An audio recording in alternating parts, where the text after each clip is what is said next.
Hello there, कैसे हैं आप सब। उम्मीद करता हूँ आप सब बहुत अच्छे होंगे। और आज की वीडियो में हम लोग डिस्कस करने वाले हैं आईटीआर 1 फॉर्म के रिगार्डिंग। तो आईटीआर 1 फॉर्म कौन भर सकता है और कौन नहीं भर सकता है, और अब तो न्यू रूल जो है वो आ चुके हैं। तो हम फॉर द असेसमेंट ईयर 25-26 के लिए, यानी प्रीवियस ईयर 24-25 के लिए जो आईटीआर 1 अब फाइल की जाएंगी, और जल्दी ही पोर्टल पर जो है वो ऑनलाइन लाइव फाइलिंग जो है स्टार्ट होने जा रही है।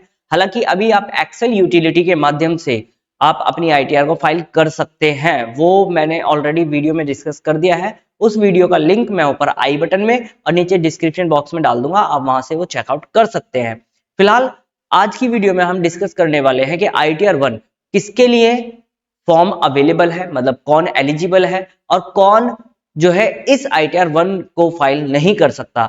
तो ये वीडियो आप लोगों के लिए बहुत ज्यादा इंपॉर्टेंट होने वाली है, चाहे आप एक टैक्स कंसल्टेंट हैं, अकाउंटेंट हैं, या फिर एक नॉर्मल इंडिविजुअल है। तो आपको ये वीडियो देख लेनी चाहिए, क्योंकि आपको अपनी आईटीआर फॉर्म्स के बारे में पता होना चाहिए कि ये फॉर्म मेरे लिए अवेलेबल है या नहीं है, मैं इस फॉर्म को फाइल करने के लिए एलिजिबल हूं या नहीं हूं। तो आईटीआर 1 को इन डेप्थ आज हम इस वीडियो में देखने वाले हैं। तो मेक श्योर कि आप वीडियो को पूरा देखें। तो चलिए जी, विदाउट वेस्टिंग और टाइम स्टार्ट करते हैं अपने आज के सेशन को। तो देखिए, सबसे पहले हम बात करते हैं कि जो हमारा आईटीआर 1 फॉर्म है, जिसको हम सहज के नाम से जानते हैं। किसके नाम से जानते हैं? सहज। आईटीआर 1 जो है एक बहुत ही सिंपलर फॉर्म है अपनी इनकम टैक्स रिटर्न को फाइल करने का। आईटीआर 1 जो है एक सिंपलर फॉर्म है, सहज, इसीलिए इसका नाम दिया गया है। तो फॉर द असेसमेंट ईयर 25-26 की हम बात कर रहे हैं, तो यहाँ पर आप लोग जो है चेंज कर लीजिएगा थोड़ा सा। हम असेसमेंट ईयर बात कर रहे हैं 25-26, यानी फाइनेंशियल ईयर जो है हमारा वो 24-25 होने वाला है। आपने जो इनकम जनरेट करी है 1 अप्रैल 2024 से लेकर के 31 मार्च 2025 तक, जी हाँ दोस्तों, जो आपने अपनी इनकम जनरेट करी है, मैं आपको इसको बहुत आसानी के साथ बताता हूं। देखिए, जो आप आईटीआर भरते हैं उसका सेशन हम कैसे लेते हैं। आपने इनकम जनरेट करी 1 अप्रैल 2024 से, और ईयर एंड आपका हो गया 31 मार्च 2025 को। तो इस ईयर में जो भी आपने इनकम जनरेट करी है, ये आपका प्रीवियस ईयर कहलाएगा इनकम टैक्स के पर्पज से, और फाइनेंशियल ईयर होता है अकाउंटिंग के पर्पज से। ओके, तो इस ईयर की इनकम जो है आप फाइल करते हैं, या उस ब्यौरा जो है उस पर कितना टैक्स बन रहा है, उसकी कंपटीशन जो करते हैं, उसकी जो असेसमेंट करते हैं टैक्स की, वो सब करते हैं 31 मार्च के बाद। और फिलहाल वैसे जनरली 31 जुलाई लास्ट डेट होती है आईटीआर फाइल करने की नॉन ऑडिट केस में, लेकिन अभी गवर्नमेंट ने अपनी डेट जो है एक्सटेंड कर दी है, और अभी जो हमारी लास्ट डेट होने वाली है वो होने वाली है 15 सितंबर 2025।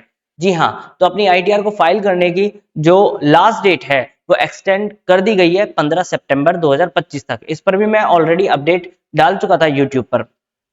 इसी तरीके की अपडेट्स को पाने के लिए आप हमारे चैनल को सब्सक्राइब जरूर कर लीजिएगा, बेल आइकन को प्रेस कर लीजिएगा, ताकि आने वाली जो भी अपडेट्स या नोटिफिकेशन या चेंजेस हो वो आपको सबसे पहले मिल जाए। चलिए जी, now come to the point. Now अब यहाँ पर असेसमेंट ईयर जो है हमारा वो इस साल के लिए 25-26 है। तो असेसमेंट ईयर नेक्स्ट होता है हमारा, जो नेक्स्ट ईयर होता है वो हमारा असेसमेंट ईयर कहलाता है इनकम टैक्स के पर्पज से। तो अब असेसमेंट ईयर 2025-26 के लिए आईटीआर 1 कौन फाइल कर सकता है? तो सबसे पहली बात तो रेजिडेंट इंडिविजुअल फाइल कर सकता है। आईटीआर 1 जो है सिर्फ और सिर्फ इंडिविजुअल के लिए है, राम श्याम गोपाल मदन, ठीक है, कुरैशी, इन सब के लिए है साहब।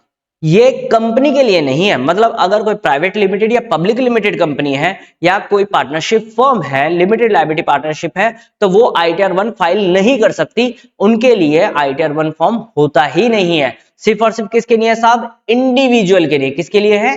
इंडिविजुअल के लिए, प्रोप्राइटर के लिए। ठीक है जी, चलो जी, ये बात समझ में आ गई। दूसरी बात, वो इंडिविजुअल क्या होना चाहिए? वो इंडिविजुअल होना चाहिए रेजिडेंट। क्या होना चाहिए?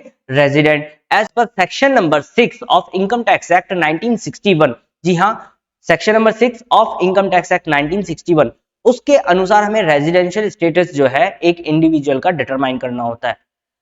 असेसी जो है, जो पर्सन है, 7 तरीके के पर्सन होते हैं इनकम टैक्स के हिसाब से। Individual, HUF, company, partnership firm जिसके अंदर एलएलपी इंक्लूड करी जाती है, एओपी, बीओआई एक ही कंसीडर किया जाता है, local authority and artificial judicial person. तो इन पर्सन का जो पैन कार्ड है वो सेपरेट सेपरेट बनता है। ठीक है जी। तो यहाँ पर मैं आपको एक बात और बताना चाहूंगा कि आप लोगों को ये पता होना चाहिए कि इनकम टैक्स के हिसाब से, आयकर विभाग के हिसाब से अगर देखा जाए तो पैन कार्ड 7 तरीके के होते हैं, क्योंकि ये 7 लोगों का ही पैन कार्ड बनेगा। बात क्लियर है कि नहीं है? ठीक है जी। अब उसमें भी इंडिविजुअल जो है, इंडिविजुअल उसके पैन कार्ड में जो पैन कार्ड नंबर है उसकी 4th डिजिट हमेशा पी मिलेगी। क्या मिलेगी? पी। तो पैन कार्ड में जो 4th डिजिट होती है वो आपका ये स्टेटस बताती है कि आप किस तरीके के बिजनेस में वर्क कर रहे हैं। पार्टनरशिप फर्म है, कंपनी है, एओपीबीआई है, या फिर एचयूएफ है, लोकल अथॉरिटी है, आर्टिफिशियल जुडिशियल पर्सन है, या फिर इंडिविजुअल है। अगर इंडिविजुअल है तो पी आएगा, ठीक है। और ये इंडिविजुअल रेजिडेंट होना चाहिए। तो सेक्शन नंबर 6 के हिसाब से इंडिविजुअल रेजिडेंट भी हो सकता है और नॉन रेजिडेंट भी हो सकता है, ठीक है। फिलहाल मैं अब सेक्शन नंबर 6 पर नहीं जा रहा हूं, आपको मैं बता रहा हूं कि रेजिडेंट और नॉन रेजिडेंट ये कहां पर डिस्कस किया गया है। तो इंडिविजुअल कौन होना चाहिए? रेजिडेंट। अगर कोई पर्सन मतलब इंडिविजुअल ही है लेकिन वो एनआरआई है, नॉन रेजिडेंट ऑफ इंडिया हो जाता है इस प्रीवियस ईयर के लिए, तो वो इस आईटीआर 1 को फाइल नहीं कर पाएगा। Got it? चलिए सर, समझ में आ गया। उसकी टोटल इनकम साहब 50 लाख रुपए से ज्यादा नहीं होनी चाहिए। यानी आपने 1 अप्रैल 2024 से लेकर के 31 मार्च 2025 तक 50 लाख रुपए या उससे कम कमाया है। 50 लाख रुपए से अगर एक्सीड कर दिया, 1 रुपए भी अगर एक्सीड हो गया, 50 लाख 500 रुपए अगर आपने कमाया है, तो भाई साहब आप आईटीआर 1 फाइल नहीं कर पाएंगे। ये बात ध्यान रखिएगा। तो टोटल इनकम, टोटल इनकम कहने का मतलब आप किसी भी हेड से कमाएं। इनकम टैक्स के अंदर कुल मिला के 5 हेड होते हैं। Income from salary, income from house property, income from PGBP that is profit and gain from business और प्रोफेशन, और income from capital gain, and last one is income from other sources, residuary head भी बोलते हैं उसको। तो 5 head से आप income generate कर सकते हैं। तो उन सब से जो आपने जनरेट की है इनकम, वो टोटल इनकम कहलाती है, और वो 50 लाख से कम होनी चाहिए। 50 लाख से अगर ऊपर है तो friend you are not eligible to file ITR 1। Okay, चलिए सर, समझ में आ गया। नेक्स्ट, मैंने जैसे बताया आपको हेड्स ऑफ इनकम के बारे में, सेक्शन नंबर 14 जो है, section number 14 of income tax act 1961, ये हमें बताता है हेड्स ऑफ इनकम के बारे में। 5 हेड्स होते हैं। उसके बाद income from salary, 1 house property. आप वर्ड को बहुत ध्यान से देखिएगा, यहाँ पर 1 हाउस प्रॉपर्टी लिखा है। Family pension income, agriculture income up to ₹5,000 and other source की इनकम, ठीक है। ये आप इनकम दिखा सकते हैं अपनी आईटीआर 1 में। कहां से? इनकम फ्रॉम सैलरी, अगर आपने सैलरी से इनकम कमाई है, अब चाहे गवर्नमेंट एम्प्लॉय हो चाहे नॉन गवर्नमेंट एम्प्लॉय हो, इससे कोई मतलब नहीं है। इनकम फ्रॉम सैलरी अगर आपने कमाई है तो आप आईटीआर 1 फाइल कर सकते हैं। दूसरी बात, इनकम फ्रॉम 1 हाउस प्रॉपर्टी, मतलब आपने अपनी जो हाउस प्रॉपर्टी है वो रेंट पे दे रखी है और आपसे वहां से आपको रेंटल इनकम रिसीव होती है, तो आप आईटीआर 1 भर सकते हैं। लेकिन कंडीशन ये है कि सिर्फ एक ही हाउस प्रॉपर्टी होनी चाहिए। अगर एक से ज्यादा आपने हाउस प्रॉपर्टी जो है आपने रेंट पे दी है, लेट आउट की है, तो वहां पर फिर आप आईटीआर 1 जो है फाइल नहीं कर पाएंगे। क्लियर है? फैमिली पेंशन आपको मिलती है, एग्रीकल्चर इनकम है आपकी लेकिन 5,000 रुपए से कम है, 5,000 रुपए तक है एग्रीकल्चर इनकम, तो आप आईटीआर 1 में आप शो कर सकते हो, अदरवाइज नहीं कर सकते। अदर सोर्स से इनकम है, जैसे आपने एफडी करा रखी है, उस पर इंटरेस्ट मिला, सेविंग अकाउंट है आपका बैंक में, उस पर इंटरेस्ट मिला, तो ये सारी जो चीजें है। लेकिन कुछ ऐसी अदर इनकम में जो आप आईटीआर 1 में नहीं दिखा सकते। We will see in next part, ठीक है, वो हम बिल्कुल देखेंगे कि कौन कौन नॉट एलिजिबल है आईटीआर 1 को फाइल करने के लिए। तो अदर सोर्स की कुछ इनकम है जिन्हें आप दिखा नहीं सकते आईटीआर 1 के अंदर। Okay, next part. अब यहां पर एक बहुत इंपॉर्टेंट अमेंडमेंट आई है, एक अपडेट आई है, उसको नोट डाउन कर लीजिएगा। इन सब के साथ आप जो है अपना long term capital gain under section 112 वो भी दिखा सकते हैं, लेकिन 1,25,000 रुपए तक। जी दोस्तों, क्या होता था मैं आपको बताता हूं। अगर आपने शेयर्स वगैरह ले रखे हैं, स्टॉक मार्केट में आप डील करते हैं, तो लॉन्ग टर्म कैपिटल गेन अगर आपको हुआ है 1,25,000 रुपए तक सालाना, यहाँ प्रॉफिट की बात है, ये सेल कंसिडरेशन नहीं, यहाँ पर ये प्रॉफिट की बात है, ठीक है, गेन की बात है। तो अगर आपको लॉन्ग टर्म कैपिटल गेन हुआ है 1,25,000 रुपए तक, तो आप आईटीआर 1 अब फाइल कर सकते हैं। यानी आईटीआर 1 में आप अब easily long term capital gain को भी दिखा सकते हैं, पहले नहीं दिखा सकते थे। आईटीआर 2 आईटीआर 3 में आपको दिखाना होता था, तो कैपिटल गेन की इनकम को आप आईटीआर 1 में शो नहीं कर सकते। लेकिन अब एक मेजर अपडेट है, आईटीआर 1 के अंदर आप लॉन्ग टर्म कैपिटल गेन को भी दिखा सकते हैं, लेकिन कंडीशन क्या है सर? कंडीशन ये है कि 1,25,000 रुपए तक ही होनी चाहिए आपकी ये long term capital gain. Clear? ठीक है जी। अदर सोर्स में आप इंटरेस्ट ऑन सेविंग बैंक दिखा सकते हैं, डिपॉजिट पे इंटरेस्ट मिला है, रिफंड पे जो इनकम टैक्स रिफंड मिलता है ना आपको, अगर लेट हो जाए तो उस पर इंटरेस्ट मिलता है आपको गवर्नमेंट की तरफ से, इनकम टैक्स डिपार्टमेंट की तरफ से, वो इनकम भी आपको अपने अदर सोर्स में दिखानी है।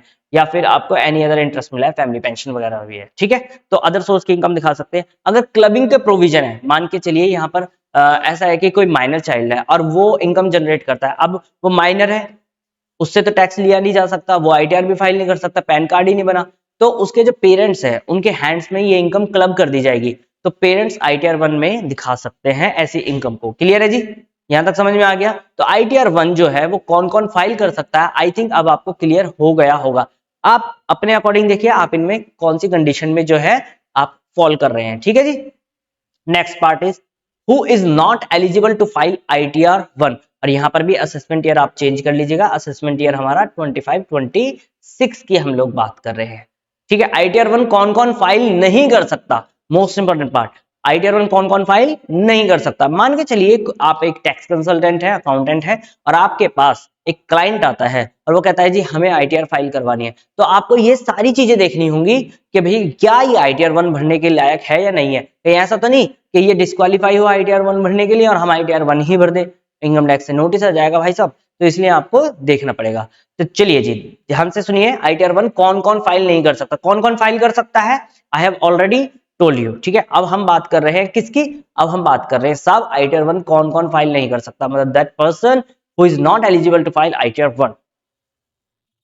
सबसे पहली बात तो resident, not ordinary resident and non resident of India. मैंने पहले ही बता दिया था, रेजिडेंट इंडिविजुअल भर सकता है और वो भी ऑर्डिनरी रेजिडेंट वाला। अगर नॉट ऑर्डिनरी रेजिडेंट है, अब ये जो है ना सेक्शन नंबर 6 है, उसका सब सेक्शन नंबर 1, 2, उसके अनुसार हमें यहाँ पर रेजिडेंशियल स्टेटस डिटरमाइन करना होता है, बेसिक कंडीशन है, एडिशनल कंडीशन है, तो वहां से हमें यहाँ पर पता चलता है कि वो आरओआर है, आरएनओआर है या एनआर है। तो नॉन रेजिडेंट ऑफ इंडिया तो फाइल कर ही नहीं सकता, साथ में रेजिडेंट तो है पर नॉट ऑर्डिनरी रेजिडेंट अगर है तो मतलब उसने एडिशनल कंडीशन फुलफिल नहीं करी, तो फिर वो भी आईटीआर फाइल नहीं कर पाएगा। आईटीआर तो फाइल करेगा, आईटीआर 1 फाइल नहीं कर पाएगा, ठीक है। अगर उसकी टोटल इनकम 50 लाख से ज्यादा हो जाती है, अगर उसकी टोटल इनकम 50 लाख से ज्यादा हो जाती है, टोटल इनकम मतलब income from salary, income from one house property, income from long term capital gain भी दिखा सकते हैं अब तो, अदर सोर्स की इनकम, एग्रीकल्चर इनकम, किसी भी हेड से अगर आपकी टोटल इनकम 50 लाख से ज्यादा हो जाती है फॉर द फाइनेंशियल ईयर, तो आप आईटीआर 1 फाइल नहीं कर सकते। अगर आपकी एग्रीकल्चर इनकम 5,000 रुपए से ज्यादा हो जाती है साल में, तो भी आप आईटीआर 1 फाइल नहीं कर सकते। हाँ जी, अदर सोर्स की इनकम है, ध्यान से देखिएगा, होती अदर सोर्स की इनकम है, लेकिन अगर ये इनकम है तो आप आईटीआर 1 फाइल नहीं कर सकते। पहली चीज, इनकम फ्रॉम लॉटरी, अगर आपको लॉटरी से इनकम जनरेट हुई है तो आप फाइल नहीं कर सकते आईटीआर 1। रेस हॉर्स वगैरह, लीगल गैम्बलिंग वगैरह, तो अगर आप कार्ड गेम, पजल्स या इन सब से आपको लॉटरी वगैरह से इनकम हुई है तो अदर सोर्स की इनकम, बट आप आईटीआर 1 फाइल नहीं कर सकते। कोई और आईटीआर बनेंगे, आईटीआर 1 तो फाइल नहीं करेंगे साहब।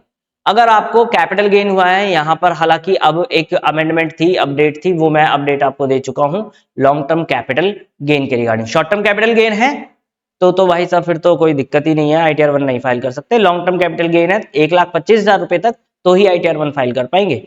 ठीक है जी साहब, यहां तक समझ में आ गया। अगर आपने अनलिस्टेड इक्विटी शेयर्स में इन्वेस्ट कर रखा है तो भी आईटीआर 1 नहीं फाइल करेंगे। अगर आपकी कोई बिजनेस या प्रोफेशन की इनकम है, पीजीवीपी हेड से इनकम है, मतलब आप बिजनेस या प्रोफेशन में है, आपका बिजनेस है या आपका प्रोफेशन है, वहां से इनकम जनरेट करते हैं, तो आईटीआर 1 फाइल नहीं कर पाएंगे। ठीक है जी।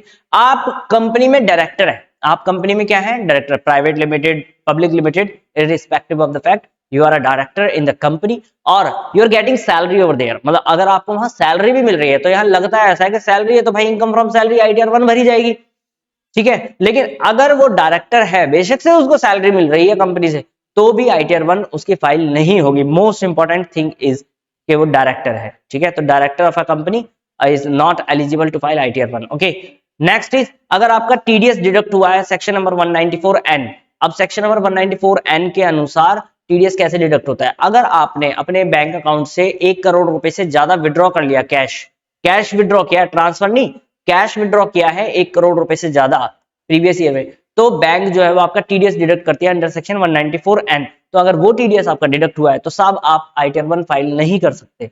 Next part is ESOP, employ stock option plan, आपको एम्प्लॉयर से मिला है, एम्प्लॉयर से आपको ESOP, employ stock option plan मिला है, तो साहब उससे जो इनकम हो रही है वो भी आप ITR 1 में शो नहीं कर सकते।